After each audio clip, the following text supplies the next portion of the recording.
Hello students. So today in this lecture we'll be learning about the biopotential recorders, like what is meant by your basic recording system, then block diagram of ECG, isolated preamplifier ECG, lead configurations, plus the effects of artifacts on the ECG recording, then multi-channel ECG machine. Right. So beginning with your what is meant by your basic recording system. So basically the recorders provide a permanent visual trace or a record of an applied electrical signal. There are many types of recorders utilizing a variety of techniques for writing purposes.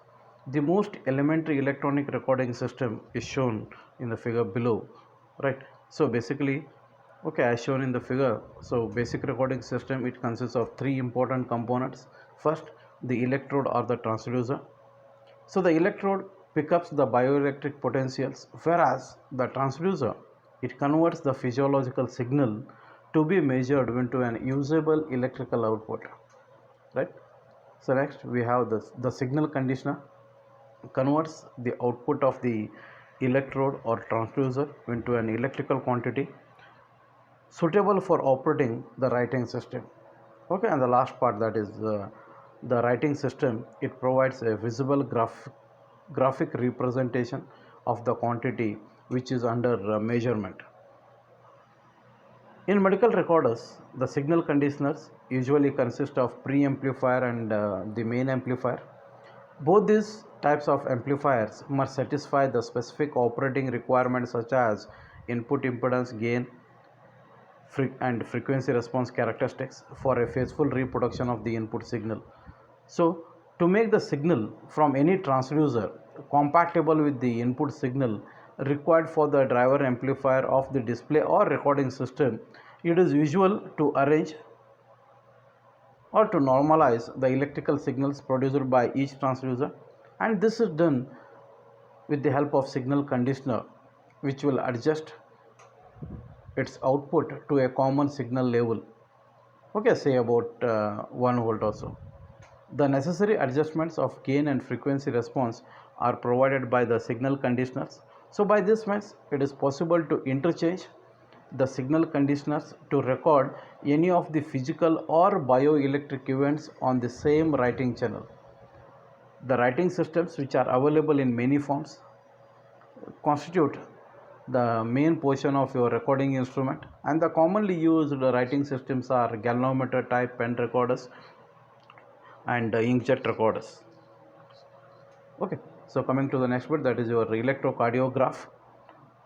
Okay, electrocardiograph or ECG, it is an instrument which records the electrical activity of the heart, and your ECG, it provides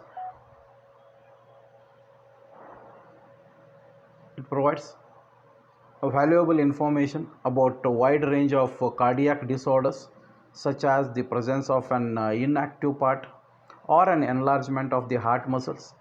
So electrocardiographs are used in catheterization laboratories, coronary care units, and for routine diagnostic applications in cardiology. Right. So coming to the block diagram of ECG, electrocardiograph machine. Okay, so from the figure you can observe, okay, what are the different units it has. So whatever the potentials are there, the bioelectric potentials, okay, they are picked up by the patient electrodes. Okay, so the potentials which are picked up by the patient electrodes are taken to the lead selector switch. In the lead selector, the electrodes are selected 2 by 2 according to the lead program or according to the lead configurations. Okay, so by means of capacitive coupling, the signal is connected symmetrically to the long tail pair differential preamplifier, right?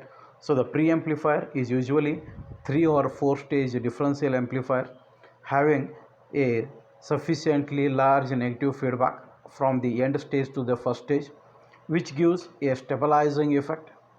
The amplified output signal is picked up by single-ended and is given to the power amplifier. The power amplifier is generally of push-pull type differential amplifier. The base of one input transistor of this amplifier is driven by the pre-amplified unsymmetrical signal. The base of the other transistor is driven by the feedback signal resulting from the pen position and connected via frequency selective network. The output of the power amplifier is single-ended and is fed to the pen motor, which deflects the writing arm on the paper. A direct writing recorder is usually adequate since the ECG signals of interest has limited bandwidth. Frequency selective network is an RC network which provides necessary damping of the pen motor and is preset by the manufacturer. The auxiliary circuits provide a 1 millivolt calibration signal and automatic blocking of the amplifier during a change in the position of the lead switch. It may include a speed control circuit for the chart drive motor. A standby mode of operation is generally provided on the electrocardiograph machines. So in this mode, the stylus moves in response to the input signals, but the paper is stationary. So this mode allows the operator to adjust the gain and baseline positions control without wasting the paper, right? So electrocardiograms are almost invariably recorded on graph paper with horizontal and vertical lines at 1 millimeter intervals with a thicker line at 5 intervals. Time measurements and heart rate measurements are made horizontally on the electrocardiogram. For routine work, the paper recording speed is 25 millimeter per second. Amplitude measurements are made vertically in millivolts. The sensitivity of electrocardiograph is typically set at 10 mm per millivolt, right? So coming to the next bit, that is your isolated preamplifier. So isolated preamplifier had been traditionally for used in all electrocardiographs. Okay, and in traditional electrocardiographs, okay, so it is a tradition that the right leg electrode is connected to the chassis and to the ground. Okay, and this provides a ready path for any ground seeking current through the patient, okay, which is presented as an electrical hazard. Okay, so as the microshock hazard became better understood, particularly when intracardiac catheters are employed, the necessity of isolating the patient from the ground was stressed. Okay, so the American Heart Association guidelines state that the leakage current should not be greater than 10 microamperes when measured from the patient leads to the ground or through the main instrument grounding from all operated units, right? So the different signals obtained from the right arm, left arm and the right leg is given to the low pass filter. Filtering is required on the input leads to reduce interference caused by electrosurgery and radio frequency emissions, and sometimes from the 50 kilohertz current used for respiration detections. The filter has a cutoff frequency higher than 10 kilohertz. A multi-stage filter is needed to achieve a suitable reduction in the high frequency signal, right? The filter circuit is followed by high voltage and low voltage protection circuits so that the amplifier can withstand large voltages during defibrillation. The lead selector switch is used to drive the required lead configurations and give it to a DC coupled amplifier. A DC level of 1 millivolt is obtained by dividing down the power supply, which can be given to this amplifier through a push-pull button for calibration of the amplifier. Isolation of the patient circuit is obtained using a low capacitance transformer whose primary winding is driven from a 100 kHz oscillator. The transformer secondary is used to obtain an isolated power supply of 6 volt for operating the devices in the isolated portion of the circuit and to drive the synchronous modulator at 100 kHz. Okay. So isolation of the patient preamplifier can also be obtained using an optical isolator. The high common mode rejection of the amplifier is obtained by proper shielding The effective capacitance from the input leads to the earth is made negligible. The preamplifier circuitry is preferably shielded in a separate case. So the presence of any stray capacitance at the input of preamplifier causes common mode currents to flow in left arm and right arm, resulting in a voltage drop at the electrode resistors. An imbalance of the stray capacitance or the electrode resistors causes a difference signal.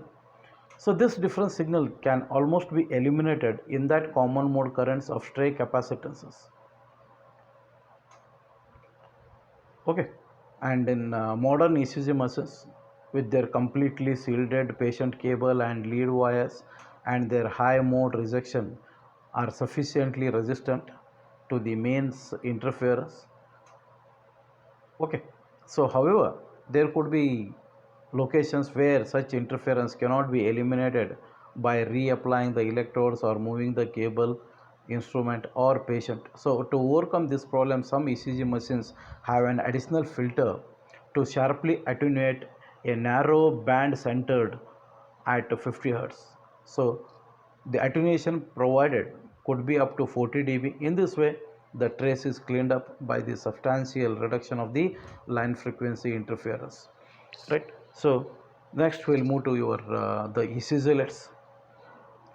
So if you want to pick up the electrical potentials from your heart, then at least two electrodes are placed over different areas of the heart and connected to the galvanometer, and the galvanometer will pick up the electrical currents resulting from the potential difference between that two different electrodes, right?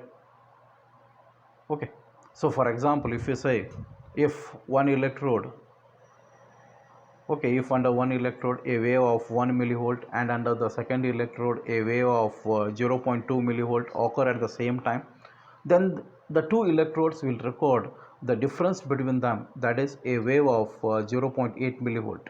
The resulting tracing of voltage difference at any two sides due to the electrical activity of the heart is called a lead.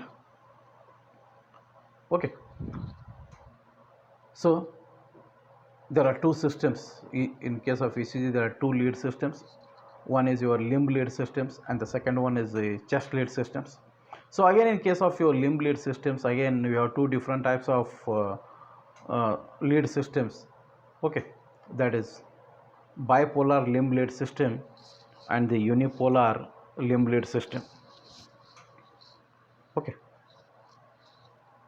So coming to your bipolar leads. So in case of your bipolar leads, ECG is recorded by using two electrodes such that the final trace corresponds to the difference of electrical potentials existing between them. They are called as standard leads and have been universally adopted. So sometimes these bipolar leads, even they are referred as Enthoven leads. So from the figure you can observe we have three different types of lead system, that is lead 1, lead 2 as well as lead 3. So in standard lead 1, the electrodes are placed on the right and left arm, and the right leg and the left leg will be acting as your reference electrode or the ground electrode, right? In lead 2, the electrodes are placed on the right arm and the left leg, and in lead 3 they are placed on left arm and left leg. So in all the lead connections, the difference of potential measured between two electrodes is always with reference to the third point on the body, and this reference point is conventionally taken as the right leg. The records are therefore made by using three electrodes at a time, the right leg connection being always present. So in defining the bipolar leads, Enthoven postulated that at any given instant of a cardiac cycle, the electrical axis of the heart can be represented as a two-dimensional vector. The ECG measured from any of the three basic limb leads is a time-variant single-dimensional component of the vector. He proposed that the electrical field of the heart could be represented diagrammatically as a triangle with the heart ideally located at the center. Okay, so whatever the things you can see from the figure, we have the right arm, and the left leg. Okay, that is your lead 1, lead 2 as well as lead 3 combination. So if you cojoin all these 3 points, will be getting a triangle.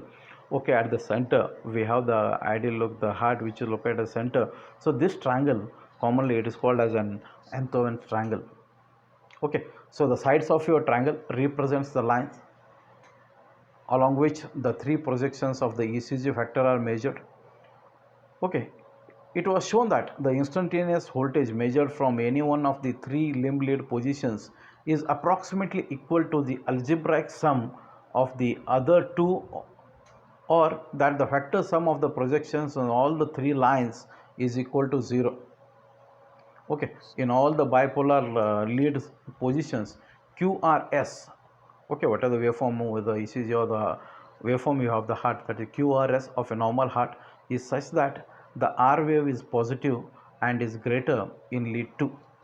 Okay, so coming to the second lead system, that is your unipolar limb leads, even it is called as V leads, right? The standard leads record the difference in electrical potential between 2 points on the body produced by the heart action. Quite often, this voltage will show smaller changes than either of the potentials, and so better sensitivity can be obtained if the potential of a single electrode is recorded. Moreover, if the electrode is placed on the chest close to the heart, higher potentials can be detected than normally available at the limbs. So this led to the development of unipolar leads. So in this arrangement, the electrocardiogram is recorded between a single exploratory electrode and the central terminal, which has a potential corresponding to the center of the body. In practice, the reference electrode or central terminal is obtained by a combination of several electrodes tied together at one point. So there are two types of unipolar limb leads. Okay, so one is your limb lead and the second one is the precordial leads. Limb lead and the precordial, right? So in case of your limb leads, in unipolar limb leads, okay, as you can observe from the figure below, unipolar limb leads, two of the limb leads are tied together. Two of the limb leads are tied together and recorded with respect to the third limb. Okay, so in the lead identified as AVR, okay, whatever the first figure, you can check it out on the right hand side of your screen. The right arm is recorded with respect to a reference established by joining the left arm and the left leg electrodes. Okay, in the AVL, that is from the second figure, in the AVL lead, the left arm is recorded with respect to a common junction of the right arm and the left leg. In the AVF lead, the left leg is recorded with respect to two arm electrodes tied together. Okay, so these limb leads or your unipolar limb leads, they are also called as augmented leads or averaging leads. Augmented, okay, and the resistances inserted between the electrodes machine connections are known as averaging resistors. Okay, so coming to the next type, that is your precordial leads.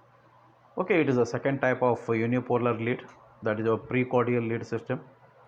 It employs an exploring electrode to record the potential of the heart on the chest at 6 different positions. These leads are designated by capital letter V followed by a subscript number which represents the position of the electrode on the precardium. The positions of the chest leads are shown in the figure. Okay, so we have about 7 electrodes which have been placed from V1 to V6, and then we have one more electrode labeled as E. Okay, plus we have the waveforms associated with that. Okay, so whatever the electrodes are there, okay, on these church positions they are placed all the 6 electrodes V1 to phase X, right? So V1 electrode is placed on the 4th intercostal space at the right central margin. Then V2 electrode is 1 minute. V2 electrode is placed on the 4th intercostal space at left sternal margin. V3 is placed midway between V2 and V4. Okay, and the electrode V4 is placed in the 5th intercostal space at mid follicular line. V5 same level as V4 on anterior axillary line. V6 it is placed at the same level as V4 on the mid auxiliary line, and E it is placed on the base of sternum, right? Then what are the different artifacts of ECG recording? So artifacts means abnormal or some disturbances. So abnormal patterns of ECG may be due to some pathological states or an occasion, okay, due to artifacts. So to diagnose the presence of an undesirable artifacts on the ECG trace, a few recordings are shown. Okay. So one is whatever the artifacts, it may be due to the interference from the power line. So basically the power line interference, that is our main power supply, which is okay, the main power supply operating frequency, the operating power line interface is an easily recognizable, since the interfering voltage in the ECG could have a frequency of 50 Hz. This interference may be due to the stray effect of the alternating current on the patient, or because of the alternating current fields due to loops in the patient's cable. So other causes of interference are loose contacts on the patient's cable as well as dirty electrodes. So when the machine or the patient is not properly grounded, power line interference may even completely obscure or overlap the ECG waveform. Okay, and second type of your artifact is your shifting of the baseline.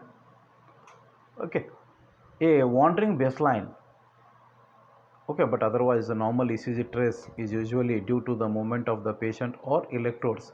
So the baseline shift can be eliminated by ensuring that the patient lies relaxed and the electrodes are properly attached. So baseline wander is usually observed immediately after application of the electrodes. So it is due to a relatively slow establishment of electrochemical equilibrium at the electrode skin interface, and this can be minimized by selecting the proper electrode material which will reach equilibrium quickly with a good electrode jelly. Okay, and the third artifact is your muscle tremor. Irregular trembling of the ECG trace without wandering of your baseline occurs when the patient is not relaxed or is cold. Okay, it is generally found in the case of older patients. Muscle tremor signals are especially bothersome on limb leads when a patient moves or the muscles are stretched. Therefore, for a long-term monitoring, the electrodes are applied on the chest and not on the legs. For normal routine ECG recordings, the patient must be advised to get warm and to relax so that the muscle tremor from shivering or tension is eliminated. And the most critical component of the ECG recorder is the patient's cable. Okay, so a conventional PVC insulation, whatever on the cable, whatever the insulation you have, the PVC insulation, it gets degraded and becomes rigid. Means it after usage of some time, it becomes hard and breakable because of the artification of the softener. Some manufacturers supply a patient's cable made of silicone rubber which provides better elasticity over long periods. Okay, so next coming to your multi-channel ECG machine. Okay, So most of the electrocardiographs used for clinical purposes are single channel machines. That is, the machine contains one amplifier channel, one recording system. Such machines usually carry a multi-position switch by means of which the desired lead connection can be selected. Only one lead at a time can be recorded with such type of instrument. In multi-channel ECG machines which carry several amplifier channels and a corresponding number of recording pens.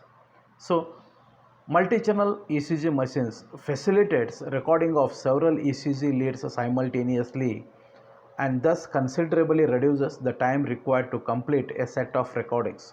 And another advantage of multi-channel recording is that the waveforms are recorded simultaneously and they can be shown in their proper time relationship with respect to each other. Modern multi-channel ECG machines use a microprocessor to capture the heart signals from a standard 12 lead configuration, sequencing the lead selected to capture 4 groups of 3 lead signals and switching groups every few seconds, right? So from the figure you can observe the block diagram of a 3-channel microprocessor based ECG machine. Okay, so the operating program controlling the lead selection and other operations is stored in a ROM. The ECG signals selected by the microprocessor are amplified, filtered and sent to a 3-channel multiplexer. The multiplexed analog signals are then given to a analog to digital converter and the sampling rate is usually about 200 to 1000 samples per second. The microprocessor stores the digitized data in a RAM. The contents of RAM are sent to digital to analog converter for reconstructing the analog signals. The analog signals are demultiplexed and then passed to video display or chart recorder. Okay, in older versions of ECG machines, okay, which recorded one lead at a time and then evolved to 3 simultaneous leads. Okay, and this necessitated from switching from one lead to time up to your 3 leads at a time. So this necessitated the use of switching circuits to generate the various 12 leads. Okay, and this is now eliminated in modern digital ECG machines by the use of an individual single-ended amplifier for each electrode on the body. Each potential signal is then digitally converted and all the ECG leads can be calculated mathematically by using a software.